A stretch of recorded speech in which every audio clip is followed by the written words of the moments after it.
Madam People. Maya pagat panapon po kaya kayungan. Ako po Loretta Reyes, 53 anyos, tubong Kapampangan, Melibatan, Minalin, Pampanga.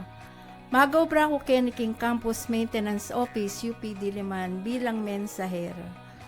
Ing bagay na may kapagpasaya ka na kuha niyang panahon meging permanente kung empleyado Keniking Universidad. Megumpisa kong megobra Keni, King UP Campus, anyang December 1998. Bilang tagalinis king opisina, under na ning agency.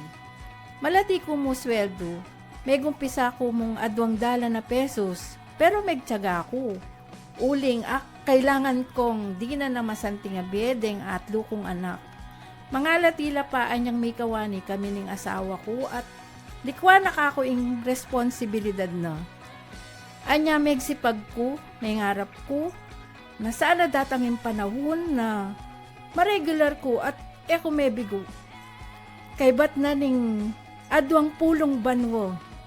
Midinan kong chance na makapag-apply Keniking Universidad ambos ki eko mayari king pamag-aral ko.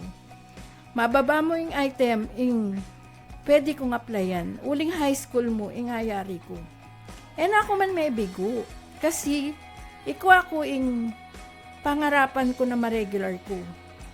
May kwa kong mensahera kay Campus Maintenance Office. Sobrang saya ko anyang panahon na ito. Sabi ko kay sarili ko, sa wakas.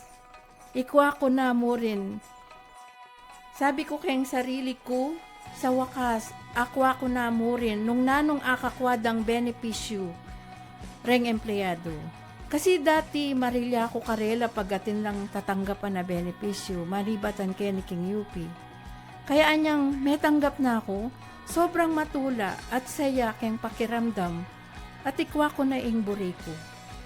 At eko tinok ng may ngarap at mga di king apong gino na akabyusan ko nangan ing hanggang kasakitan ko king be. Dakalami labas sa panahon, marakal pang bagi ing may kapagpasaya ka na ako. Anyang may kapag-graduate na lading ado akong anak, kay bat may kapag-obra na la at makasahop na la ka na ako. Dati mano pa kami mong bale, pero ngeni asali miya ing tutok nangan mi at na kami mano po. Uling pegsikapan ming mi sawop-sawop, ding anak ko, anya sobrang saya ko uling kay bat na ning adwang pulot ana mabanwo. Sarili ing kaya kaming tutok nangan at dakal pang masayang bagi ing aranasan ko. Dakal pong salamat kaya kayo nga.